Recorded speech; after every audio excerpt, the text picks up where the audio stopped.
Panapanahon ng pagkakataon, may babalik ba ang kahapon?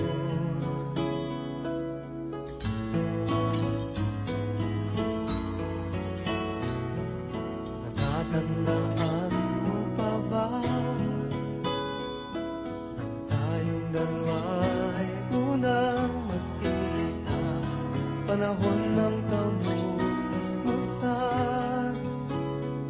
sa piling ng mga bulaklak at halaman, doon tayo nagsimula mangarap.